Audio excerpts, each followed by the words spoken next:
We are Mike and Jeannie, and we restore old houses. In 2021, we moved to South Carolina and bought a 120-year-old Victorian house. Follow along as we put the polish back on this Victorian masterpiece.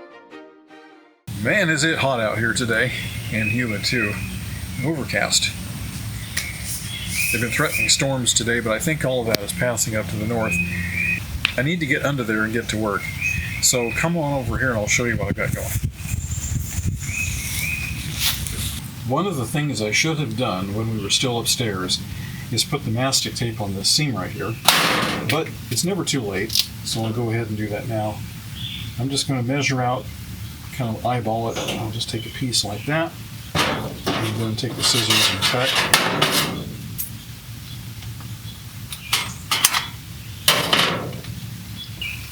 We'll just lay this on here like that.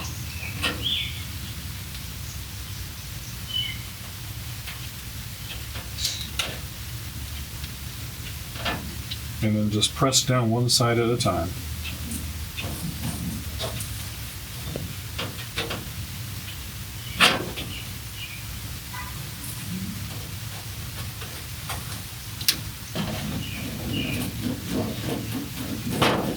And that just presses the mastic down and makes it seal up better. And it gets rid of the bubbles in the tape and makes it look better.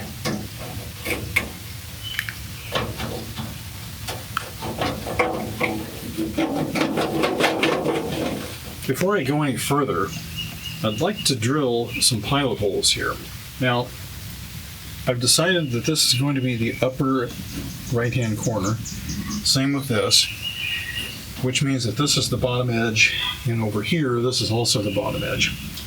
So what I want to do is fasten these to the furnace with 2 screws here and 2 screws here. It's strictly a mechanical connection just to hold it in place. It doesn't cause it to seal, but it does hold it on to the furnace. So I'm going to go ahead and drill 2 here and 2 here.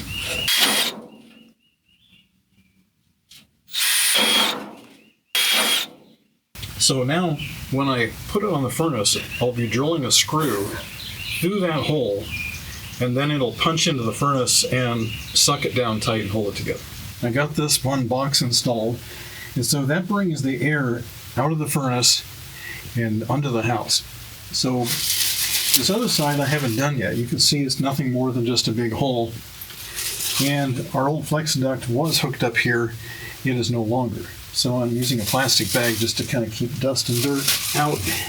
The next thing I'm going to do, and we won't be able to film this because Jeannie and I are working together on it, is we're going to hang up a section of rigid duct right about in here somewhere.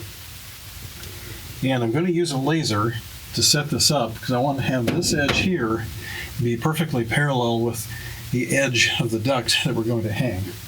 And the reason it's so critical is because I've got another one of these boxes.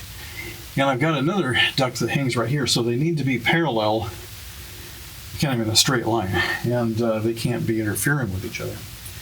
But if you look over here, you can see that everything is all taped up nice, and I was able to get all the way around it. I had to take this brick out here because it was in the way, and I took a couple of loose bricks off of there as well because they were in the way of me getting my hands in there to put the tape on the bottom. And we really need that to be sealed. These boxes used to be clean. That is until we put them onto the house and started moving things around. Now they're dirty.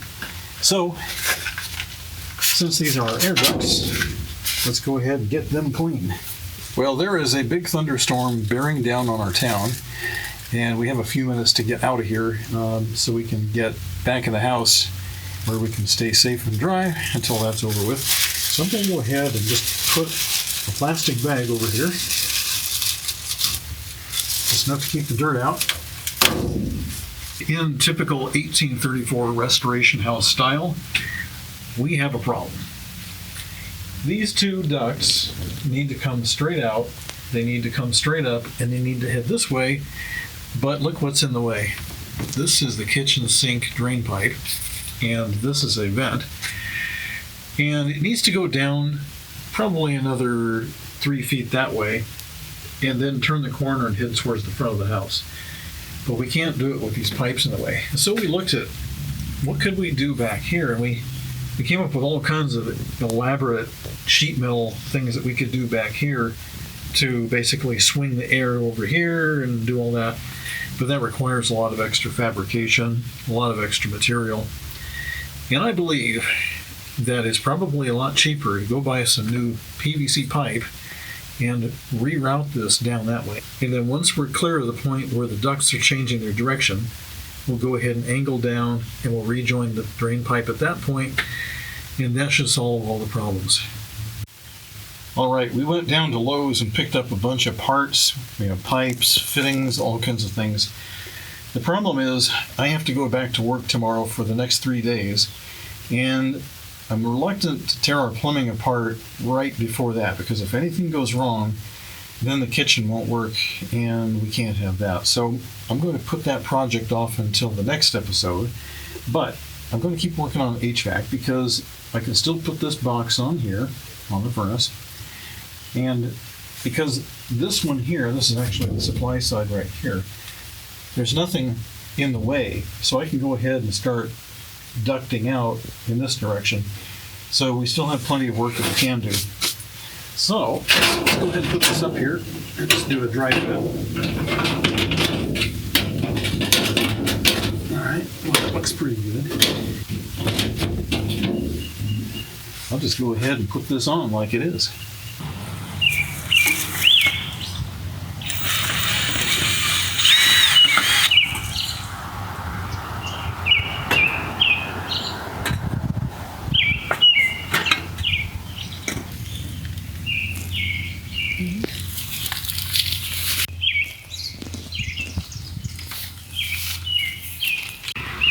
Well, I keep talking about mastic tape, and you can see it better in the daylight here. So it is a foil tape that has a sticky back layer on it. It's very, very sticky, and believe me, that stuff sticks to everything.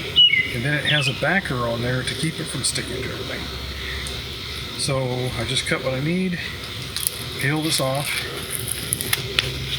and then I can go ahead and stick it on.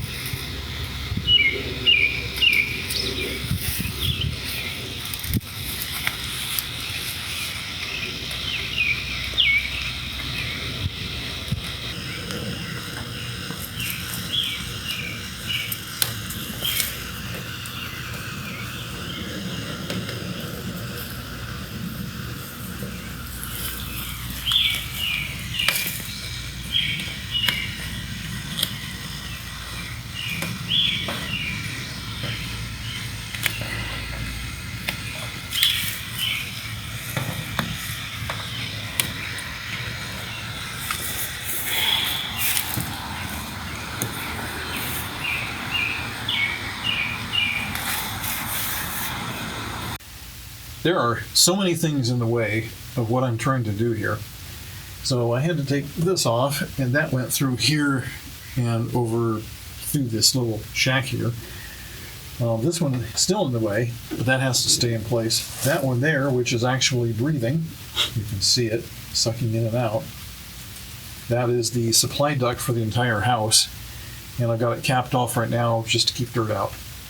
I also capped off this one over here to keep dirt out, and I'll be doing the same thing over here. But I've got so much stuff in the way. I've got plumbing pipes in the way. That thing right there, that's still in the way. And so after thinking and planning and measuring, you can see the laser beam, what we decided to do was to put 3-foot extensions on both of these boxes right here. We'll bring them out 3 feet. That'll clear this.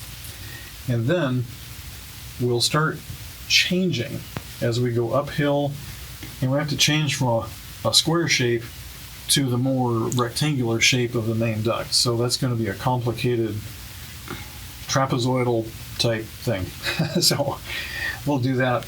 But I think what we're going to do now is we know what we need to do here. We're going to go ahead and build some 3-foot extensions. That should be dirt simple. So we're going to grab everything and get out of here.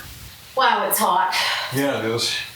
And we don't have any air conditioning because, well, we're working on it. We're working on it. So we're trying to get that thing finished up. But I'll tell you what, it just seems like one thing after another. What should have been a simple job to just throw in a couple of new sections of ducting, it turns out to be a nightmare. But that's how things go in historic preservation and pretty much in any kind of situation like this. Yeah, you always have to do workarounds, find a better way to do it, Yep. adjust, go with the flow. Yep. With us, it's usually find a workaround for a workaround for a workaround for a workaround before you can do the workaround. So that's just how we roll, I guess. Anyway, that's about all we can do for this week. We're out of time, so we're going to go ahead and close this video. And next week, we should get back to some actual construction. Yes. Well, thank you for watching 1834 Restoration House.